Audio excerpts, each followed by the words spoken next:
Okay, so here we go.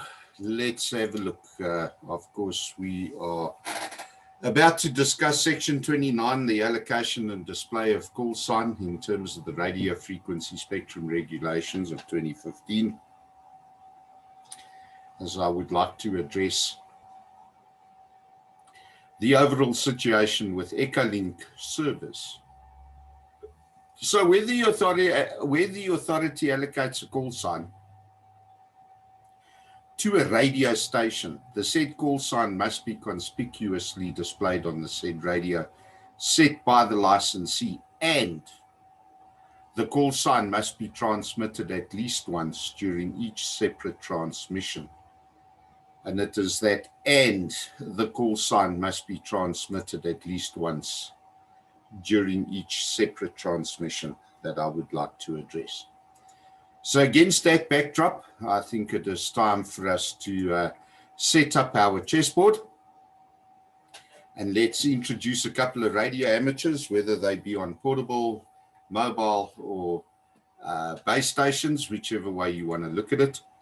Of course, we need a repeater station. Just for the benefit of providing the overall demonstration here, I've put a base station, probably comprising of semis, for radio amateurs, and have also introduced a club. So based on that, each and every single one of these stations should be able to communicate with each other, firstly, and of course between each other if they are simplex capable. So having said that now, we need to have a look at that base station who has got an EchoLink, a server connected to a PC or to a Raspberry Pi. And I say EchoLink server because it's really software on one of those devices or some form of hardware device. So we'll just refer to it as an EchoLink server. And because of the fact that EchoLink is there, we naturally now need to introduce a radio amateur who has a cell phone and who is going to connect via his 3G connection or 4G or 5G or OG connection to the internet, which naturally will then be coupled up to the EchoLink server via whatever connection that particular radio amateur has at his base station. Now, as mentioned in Section 29, where the authority allocates a call sign, for the purposes of this discussion, we are going to assign the call sign of Alpha Alpha Alpha to the base station, and to the club we will assign Bravo Bravo Bravo, and Charlie Charlie Charlie to the repeater, and for the sake of argument we will use Delta Delta Delta for our EchoLink user on his phone. And we're just going to, at some stage, we'll assign Kilo Kilo Kilo for the purposes of this demo and discussion to any one of these mobile, base, or handheld entities. So now let's see what happens when one of these entities actually transmits, and they transmit, and sometime during their transmission, they mention their call sign of Kilo Kilo Kilo. Well, what we hear on the other side is, of course, Kilo Kilo Kilo is heard, whichever way it is. Whether it's at the beginning of an over, during an over, at the end of an over, whatever the case might be, we hear the Kilo Kilo Kilo. Now, if we are transmitting, for example, from our club station, but in this case, we transmit the call sign Bravo, Bravo, Bravo in Morse on a regular basis, of course, we are going to hear Bravo. Let me just go back there. Of course, we are going to hear Bravo, Bravo, Bravo in Morse via the repeater. So, having said that now, if we were to take a look at this, where KKK transmits KKK, we hear KKK, that's fine. Nothing wrong with that. That's compliant with Section 29. And Bravo, Bravo, Bravo, transmitted by the club, sent out heard. Bravo, bravo. Also, get a green tick. Nothing illegal in terms of Section 29 on that aspect. However, I must state, guys, that, you know, for even the clubs on the repeaters per se, it's unnecessary. It's not warranted. And the other argument is that at the end of the day, amateurs are lied to and told, but it's in the regs. Those infamous words, it's in the regs. My first challenge to every single radio amateur in South Africa: show me the regulation. I will withdraw the video. I will correct the video. I will do whatever it takes. But I challenge you to please present the regulation to me that stipulates that a club call sign or any radio station is required to transmit their call sign on a regular basis, in whatever format, whether with the exception, let me clarify that before somebody jumps on the bandwagon and says, but then Jed says you don't need to do it during transmissions, with the exception of during your each separate transmission. I challenge you to show me where in the regulations it is a requirement for any unmanned device or manned device for that matter outside of a separate transmission to, in actual fact, broadcast your call sign of that nature.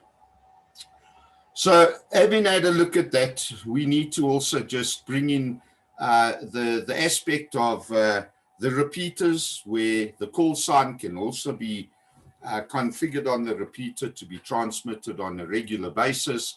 So our repeater goes ahead and says, bravo, bravo, bravo. And of course, bravo, bravo, bravo in Morse code is heard. Now, that's actually incorrect. It's not appropriate, guys. Because if you sit back and look at this, the allocated call sign of that repeater is in actual fact Charlie, Charlie, Charlie. So why is it that you are in actual fact transmitting bravo, bravo, bravo, which is your club call sign, when your physical repeater is allocated a totally different call sign? You are not compliant with Section 29. Your repeater, even though your repeater may very well be situated at your club, your repeater itself is allocated its own separate call sign. Whether that's a ZU, Juliet, Romeo, Alpha on the commercial side, whatever it is not the same as your amateur radio club allocated call sign. So bravo, bravo, bravo being transmitted from Charlie, Charlie, Charlie is therefore non-compliant. And in addition to that, as stated earlier, it is unnecessary. There is absolutely no reason why radio amateurs need to know a call sign, a name, an identification of the server that they themselves have tuned up to on their radio. I could understand that maybe visually impaired people, but gents, you have your own way of going around it. You'll know which is channel 1, channel 2, channel 3, because you would have had somebody program your radio accordingly. Outside of that, there is absolutely no reason to be transmitting any identification off of your repeater. And as mentioned earlier, there is absolutely no regulation stating that you are required to, as the sponsoring club, as the custodian, as the sponsoring radio amateur or individual, you are under no legal requirement to transmit it. So please stop lying, stop deceiving, stop misleading other radio amateurs by making those statements. It is untrue. All right, so that'll cover naturally our repeater. Now, if you take a look at the call sign of the base station, which is at alpha, alpha, alpha, and they go ahead and they transmit. Now, you notice I've got an active transmit. In other words, this is somebody who keys up the microphone and they transmit the call sign of Bravo, Bravo, Bravo in Morse code on a regular basis, or even through their radio or their EchoLink server or any other hardware device, like I believe Santon might have a separate hardware device that may be transmitting some of the information and other information that's going out. Let's see what is heard. Bravo, Bravo, Bravo. Again, this is not Section 29 compliant, as alpha, alpha, alpha is most definitely not equal to Bravo, Bravo, Bravo. Bravo, Bravo, Bravo is your club call sign. So why is your EchoLink server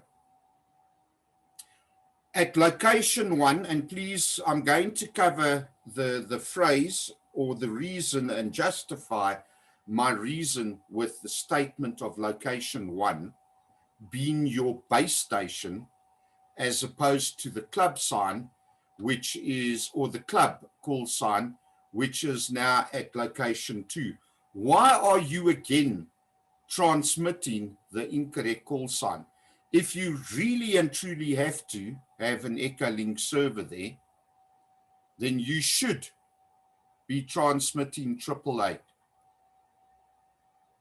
However, as mentioned before, it is not necessary to do that on a regular basis, and it is not a requirement. So having said that, let's just move on now. And yes, you guys can go back on the video. Go and have a look at where I'm stipulating. That's wrong. That is completely wrong, and it is against the regulations. ICASA, if any of you are watching this video, 082-859-2684. Or send me an email, Charlie Hotel Alpha Delta at cert, Charlie Echo Romeo Tango .net.za, and show me where in the regulations any of this is required. Or officially give me a notification that this is not required. But either way, we've got to get to the bottom of this and remove these unnecessary, unwarranted, not needed transmissions off of the repeaters, so that other radio amateurs are not aggravated, including club members. And the clubs must really and truly realize they are not the be-all and end-all on a repeater, even though they may sponsor it. But they cannot, should not, and must not tell us to get off of any repeater which they in actual fact put up. They're supposed to do it out of the goodness of their heart for the benefit of amateur radio, full stop. Not one club, not one club committee member, not one club committee, not one radio amateur. The South African Radio League does not have any right to stop any radio amateur, whether they are sole members, club members, or non-members. You don't have the right to do it. Don't try and enforce that. And these unwarranted signals, you're not there just for your club members. You have to be considerate to your non-club members as well. And to be quite honest with you, the minority does not rule,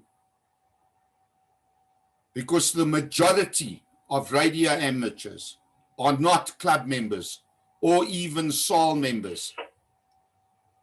Worst case scenario, SAL membership might move into the 51 or 52% category. It's time for a revolt to start against this bullying that's taking place. However, I'm here to discuss Section 29.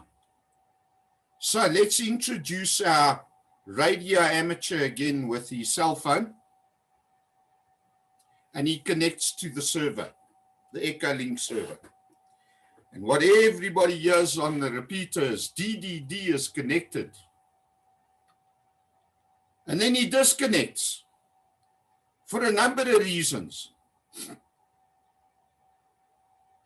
There's no activity on the repeater. Another possibility, he was just testing to see if he can connect to a repeater. And yet another possibility, he's got a terrible internet connection, which doesn't allow him to connect.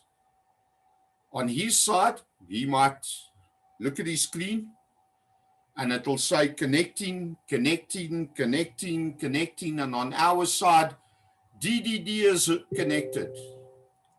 DDD is disconnected. DDD is connected. DDD is disconnected. DDD is connected. DDD is disconnected. Until eventually he decides to close his EchoLink app down on his phone and the rest of us get some peace and quiet. EchoLink server providers, how inconsiderate are you with regards to that? Think about it. You call that considerate? What happens to the poor guy who gets linked up there and locks up your EchoLink server and the repeater sounds like somebody sitting on their microphone for hours on end? Because you're going to work and your EchoLink server is locked in. Where's your consideration? Honestly. But there again, I've got to go back to Section 29.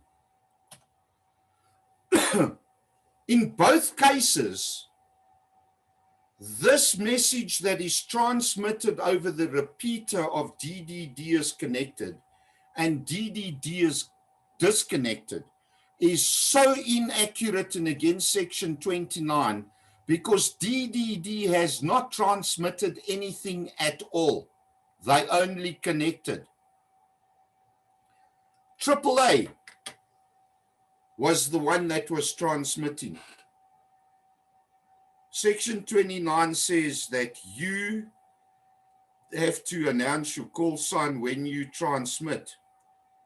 EchoLink server providers, who gives you the right to use another licensed radio amateur's call sign when your call sign should in actual fact be transmitted out? Stop and think about that one for a minute. Now, many will say, but when the radio amateur on EchoLink transmits? Very good question. I'm inclined to say that the regulation, and now you go and read the regulation, and it says, the regulation says that a licensee may use another radio station with their permission or authority. And by providing an EchoLink server, you are giving EchoLink users that permission to use. However, when that actual EchoLink user on his phone intentionally, physically hits the transmit button, he in actual fact is using his call sign, which then would in actual fact be the exact equivalent of what Ronald said the other day. It's an extension of the microphone. And that would be the same as me sitting at your home base and keying up your radio, but not using your call sign and using mine. That is regulation compliant. But as this stands at the moment, I am of the opinion, and I argue the case, that you as an EchoLink provider do not have my permission to broadcast my call sign when you are the one responsible for the actual transmission. And this is again one of the reasons, but besides the irritation, the annoyance, and everything else, that my petition has gone out to turn those notifications off and to turn off the transmission of your club call signs from locations that are not at your club. And yes, it has been argued, but the club is entitled to operate mobile. Yes, bear that in mind. I will discuss it on the next slide. EchoLink users, whether your EchoLink is at your base station, whether it is at your club station, think about Section 29, because you are not compliant under any circumstances. And what I want to do is I want to bring up the old license that was issued by ICASA. And I'd like to draw your attention in particular to that second last line that says installation address. And I want you guys to stop and think for a minute. If you actually filled in the actual PDF document, I can't remember if I filled in that document and uploaded it or if Saul did it on my behalf. But the PDF document and the online portal is asking for one, your installation address, the physical address, as well as the GPS coordinates. And these addresses are in actual fact covered and included on your license. The new license has also got it. You'll notice it's the station equipment installation detail on the bottom line. It is also stipulated there. The new license, which unfortunately is split over several pages, also includes station type, and it says base station. Ladies and gentlemen, I want to put it to you that that is subject to Section 23, where the authority, through the regulations, has provided Class A and Class B, 2337, has provided Class A and Class B license holders the permission and the authority to use a mobile amateur radio station within the boundaries of the Republic of South Africa. You want to run EchoLink and use your club call sign, move it outside to the car, plug it into the car and run it off your car antenna. Because if you're doing it off your base antenna, you are in actual fact transmitting from your base station GPS coordinates and installation address. Think about that one for a minute as well. The problem is that most amateurs don't think, they don't read, they just follow blindly. And when one person says Chad wants EchoLink removed and ties up worldwide with it, that seriously becomes a problem. Because again, that is nothing short of being lied to, misled, deceived by the people that are supposed to be leaders. Well, I think it's time leaders had a good look at themselves. Like administrators. You either administrate, don't be lazy, and do what is required, or give the job to somebody else. Maybe it's time for many of the leaders to pack up and go home. So, an amateur holding a Class A or Class B may use a mobile amateur radio station within the boundaries of the Republic of South Africa. Subsection 38. When a mobile amateur radio station is used in an amateur radio zone, now look at where the physical address comes in, other than that in which the amateur resides,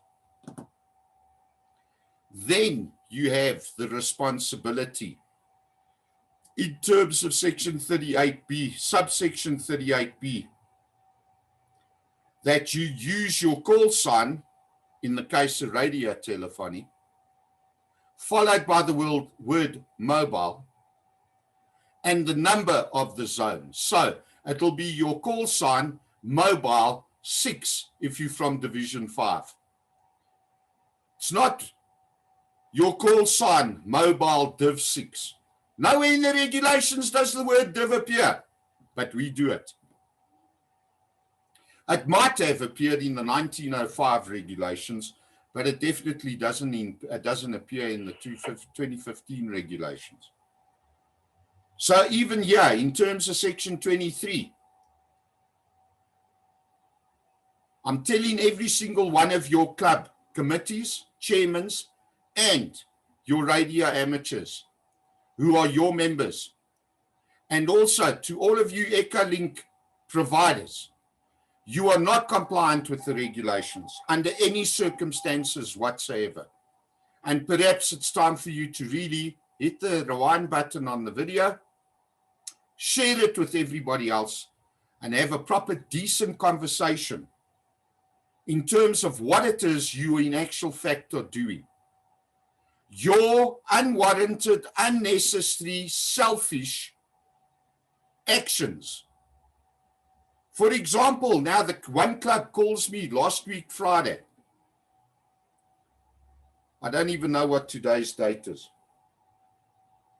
to be quite honest. Very good question.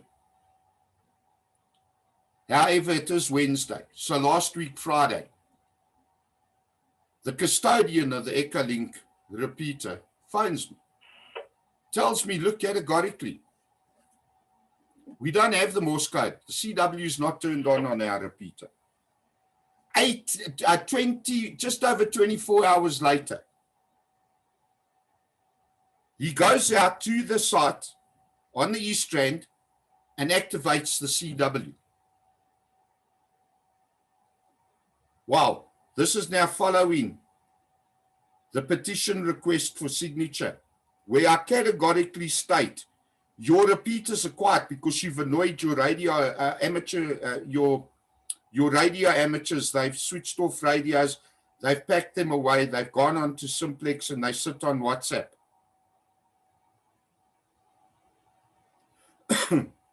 Then I hear now that we put EchoLink in to get people back up on air. You chased them away. In terms of what has currently happened in this country, I specifically in that petition state that this could interfere with people's communications, and in particular emergency communications, which could cost a life. So here's a deal to that East Rand club.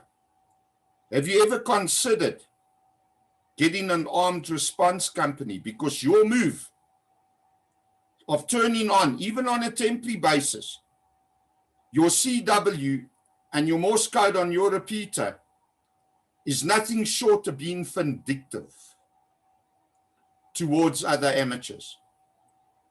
And then I can tell you now, you are clutching at straws by making the claim it's to ensure that your repeater is not vandalized or looted. How pathetic are you to stoop so low? I can recommend some very good security companies in your area, because I personally am not of the opinion that radio amateur repeaters or frequencies are there to serve as your alarm system. Very vindictive. And then other EchoLink administrators have said to me that it is for them to know that their EchoLink servers are operational. Well, I tell you what, why don't you pick up your phone, open up your EchoLink app, connect to your phone, call and see if somebody answers you. That way you'll know. Why must we be irritated? And by we, I mean every other radio amateur who might tune up on your frequency that you've connected to. And when I say yours, it's not yours. It is actually on that amateur radio frequency, which we are all entitled to utilize. What gives you the right? Show me the regulations. What gives you the right to subject everybody to your monitoring system on an amateur radio frequency? Why do we need to know if EchoLink is operational? We don't need to know it. Why do we know that a user is connected? We don't need to know it. If the user wants us to know he's there, let him hit the transmit button on his app and call. Stop being pathetic. Stop being childish and get this off. I'm going to end it at that point. This may very well be a YouTube video, but hopefully some of you clubs will actually put it out there in the interest of radio amateurs in your area, and that you will realize that each and every single one of these EchoLink transmissions at this moment in time are not compliant with the regulations. By all means, use EchoLink. It has got great advantage. It does bring other people on board. It does open up and extend that microphone, as Ronald pointed out. There are major advantages to it, even on the emergency communication side, because radio amateurs can find themselves witnessing or being in a predicament and don't have radios with them, or might be out of that area coverage and do have cell phone coverage. So am I advocating for the removal of EchoLink? Don't be stupid, please. Of course not. Keep it. Get rid of the notifications, because you can. And you may very well cost somebody their life with what's going on in the country at the moment, and the potential that still exists, especially under COVID-19. What you guys are not realizing, there are radio amateurs out there who, if not them, their family members or people in their house where they are residing, or in their care, that could be on life support systems, and those people might need to call up and ask for assistance. And when they do, they're going to find that nobody is listening. Consider that for a minute, guys. That is the emergency communication side of it. And you are in actual fact being disrespectful to those that have got MCOM at heart. Regardless of what organization, what club, whether they're SAL members, club members, or non-members of SAL, non-members of club, it's irrelevant. It's disrespectful. And do some serious soul searching and see if there's any validity in the statements that I have made in this video and in the petition. Those of you that haven't got the petition, if you want it and you're viewing this, please hit the rewind button, get my details. Send me an email, I'll send it to you. I don't think it's necessary to take this further, because every single radio amateur, every single committee member, every single club member has got brains to think, and they can use them, and they can come to the conclusion, hey, there's something valid in what's been said here. Everybody is here for a different reason and a different purpose. That doesn't give anybody the right to undermine anybody else's purpose or rights. Even if you just want to chat to people, that's fine. But you cannot dictate the way that you are dictating at the moment. So please seriously consider this. I'm going to end the video on that note. If you have watched it to the end, Willie, another dissertation, my friend. But as I said before, those that followed the dissertation actually had the CASA licenses within 2 to 3 weeks. Everybody else has battled for months. So on that note, cheers. Have a good one.